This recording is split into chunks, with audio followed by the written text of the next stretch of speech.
Proxy যুদ্ধের খোলস ছেড়ে সরাসরি সংঘাতে জড়িয়ে পড়েছে ইরান ও ইসরায়েল। এরই মধ্যে একে অপরের ভূখণ্ডে হামলাও চালিয়েছে দেশ দুটি। মধ্যপ্রাচ্যের শক্তিশালী এই দেশ দুটির সংঘাতে মহাবিপদে পড়েছে জর্ডান।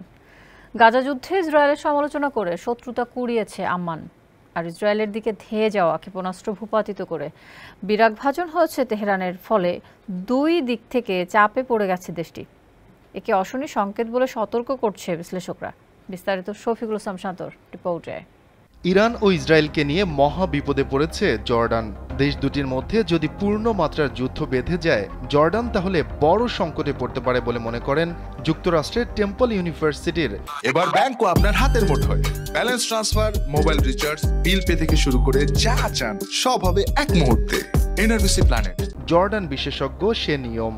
তিনি বলেন, জর্ডানকে খোলাখুলিভাবে এই ঝঞ্ঝাটের বাইরে থাকতে হবে। যুদ্ধে কোনো এক পক্ষের সঙ্গে হাত মেলালেই বড় বিপদে পড়তে পারে দেশটি।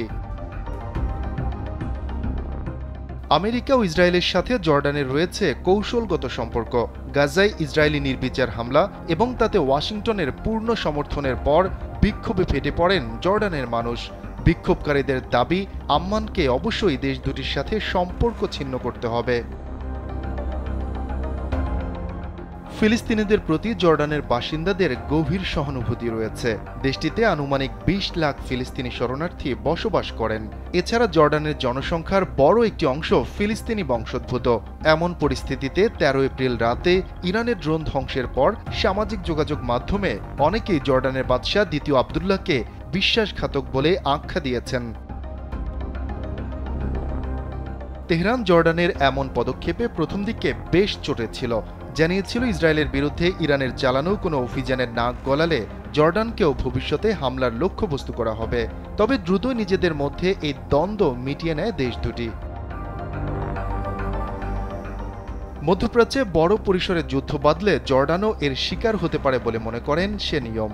তিনি বলেন, যুদ্ধ বাঁধলে দেশটির অবকাঠামোগত ক্ষয়ক্ষতি হতে পারে। এছাড়া পর্যটন খাতে আয় কমে গিয়ে এবং বাণিজ্য হ্রাস পেয়ে অর্থনৈতিক সংকট দেখা দেওয়ার প্রবল সম্ভাবনা রয়েছে। জর্ডানের অভ্যন্তরীণ পরিস্থিতির কারণে দেশটির রাজতন্ত্র চাপে রয়েছে। এমনকি 7 অক্টোবরের আগেও দেশটির ভেতর ও সীমান্তে বহু চ্যালেঞ্জ ছিল। জর্ডানের সাবেক মন্ত্রী, ওয়াশিংটন ভিত্তিক গবেষণা প্রতিষ্ঠান মিডল ইস্ট ইনস্টিটিউটের জ্যেষ্ঠ গবেষক ইব্রাহিম সাইফ বলেন, করোনার পর জর্ডানের অর্থনীতি ধীরে ধীরে চাঙ্গা হতে শুরু করেছিল, তবে সাম্প্রতিক যুদ্ধে তা বড় ধাক্কা খেয়েছে। এখন সবার নজর গাজার দক্ষিণ সীমান্তবর্তী রাফাহ এলাকায়। সেখানে আশ্রয় নিয়েছেন লাখ লাখ ফিলিস্তিনি। তাদের আশঙ্কা, খুব শিগগিরই হয়তো রাফায় স্থল অভিযান চালাতে পারে ইসরায়েলি সেনাবাহিনী।